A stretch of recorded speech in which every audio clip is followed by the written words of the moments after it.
نحمده ونصلي ونسلم على رسوله الکریم اما بعد۔ منزل یہ ایک کچھ قرآنی آیات کا مجموعہ ہے، کچھ صورتوں کا ایک خاص ترتیب سے مجموعہ ہے، جو شاہ ولی اللہ صاحب محدث دہلوی نے بھی اپنے طور پر 33 آیتیں منتخب کر کے بیماریوں، آسیب، جن وغیرہ کے اثر سے، جادو وغیرہ کے اثر سے بچنے کے لیے بنائی تھی۔ اسی طرح مولانا اشرف علی تھانوی صاحب رحمۃ اللہ علیہ نے بھی ایک مجموعہ ترتیب دیا، تو اس کو الگ سے شائع کر کے وہ چند صورتیں ہیں جن کو ایک خاص ترتیب سے کچھ اور آیتوں کے ساتھ بیان فرمایا کہ اس طرح سے پڑھنے سے یہ تجرباتی چیز ہے، مجرب ہے، کوئی حدیث میں ایسا نہیں آیا ہے، یہ مسنون کوئی چیز نہیں ہے، بلکہ تجربے کی بنیاد پر اگر کوئی ایسا کرے، روزانہ اس کو پڑھ لیا کرے، تو اس کے لیے یہ آسانی ہے کہ دن بھر میں انشاءاللہ تعالی اللہ ہونے والے کسی برے اثرات سے بچا لے۔ اللہ کے رسول صلی اللہ علیہ وسلم سے بھی کچھ دعائیں جو منقول ہیں وہ اس میں شامل ہیں، اور اسی طریقے سے جیسا عرض کیا کہ تجربے کی چیز ہے، تو تجربے کی چیز پہ اگر عمل کیا جائے تو اس کی حیثیت علاج کی سی ہوتی ہے، اور علاج کے لیے کسی دلیل کی ایز سچ ضرورت نہیں ہوتی کہ حدیث میں آیا ہے کہ نہیں آیا، قرآن میں اس کا بیان ہوا ہے کہ نہیں۔ اس کی مثال ایسے ہی ہے کہ جیسے نمونیا ہو جائے تو اس وقت لوگ ڈاکٹر حضرات ہیں، طبیب ہیں، وہ اپنے حساب سے اس کا جو بھی علاج تجویز کرتے ہیں اپنے تجربے کی بنیاد پر، اپنی علم کی بنیاد پر، تو وہ استعمال کیا جاتا ہے۔ اب کووڈ نیا نیا آیا تھا تو اس کے لیے سب نے اپنے اپنے آئیڈیاز لگائے تھے، ہم نے اپنے یہاں پہ نئے آئیڈیاز شروع کیے تھے، اس کی دوائیں، تو مختلف لوگوں نے مختلف چیزیں کی، تو کچھ اس میں سے کارگر ہوئیں، کچھ نہیں ہوئی، جو نہیں ہوئی ان کو بند کر دیا گیا، باقی کو چلاتے رہے۔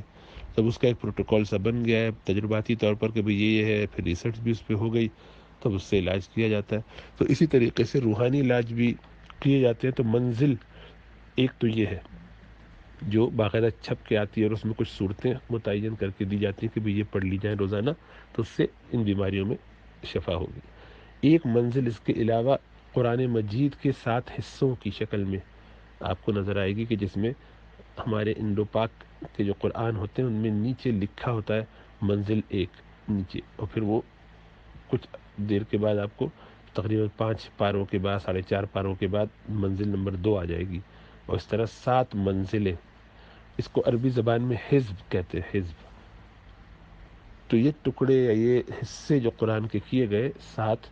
پڑھائی کے حساب سے، اپنی تلاوت کے حساب سے، تو صحابہ کرام میں سے اکثر کا معمول یہ تھا کہ وہ 7 دن میں اپنا قرآن مکمل کر لیتے تھے۔ تو ان کی ایک ترتیب تھی، تو پورے قرآن کو 7 حصوں میں اپنے حساب سے ترتیب دے لیا، تو ہر ہفتے ان کا قرآن مکمل ایک اس کا ختم ہو جاتا تھا، اور عموماً زیادہ حصہ اس کا وہ تہجد میں پڑھا کرتے تھے، اور باقی وقت دن میں چلتے پھرتے پڑھ لیا، بیٹھ کے کہیں پڑھ لیا، اور غور و خوص اس پر کرتے تھے۔ تو اہتمام ان کا یہ تھا، تو اس لیے قرآن کے گویا 7 حصے۔ پھر جو وقت بڑھتا گیا اور لوگوں میں کمزوریاں آئیں، تو اس کو پھر 30 حصے کر دیے گئے، جس کو ہم سی پارے کہتے ہیں۔ سی عربی میں فارسی میں سی کہتے ہیں 30 کو، اور پارے ٹکڑے، حصے، حزب، وہی معنی۔ تو 30 حصے سی پارے، جو ہمارے اب سپارے کہلاتے ہیں، یا پارے بھی بول دیتے ہیں، پارے، حصے، ٹکڑے۔ تو یہ سی پارے جو ہے یہ ایک مہینے کی ترتیب کے حساب سے ہو گئے کہ بھئی ایک مہینے میں مکمل کر لیا جائے گا، اور اس طرح سے ہر روز ایک ایک جز پڑھیں گے، جس کو جز بھی کہتے ہیں، ایک ایک حصہ، ایک ایک سپارہ پڑھیں گے، تو انشاءاللہ تعالی مہینے میں مکمل ہو جائے گا۔ تو یوں یہ ترتیب رہی۔ تو ایک منزل یہ ہے، اور ایک منزل جو عرض کیا کہ کچھ خاص صورتیں ہیں کہ جن کو اگر پڑھا جائے تو اس سے آسیب، جادو، جن وغیرہ سے اثرات سے آدمی بچ سکتا ہے، بیماریوں سے، وباؤں سے، مشکلات سے۔ تو وہ تجرباتی چیز ہے، اور یہ والی یہ صحابہ کرام کی اپنی اپنی ترتیب ہے، اور اس کو الحمدللہ امت میں ایک خاص حیثیت اس طور پر حاصل ہے کہ جو بھی ان کو توفیق ہو وہ 7 دن میں قرآن اپنا مکمل اس ترتیب پہ کر لیتے ہیں۔ اور ان میں ایک معنوی ترتیب بھی ہے کہ ان کا ایک طریقہ ہے کہ اس میں ابتدا ہمیشہ مکی صورت ہوگی، اور پھر اس کے بعد مدنی صورت، کوئی بھی آرڈر میں ہو۔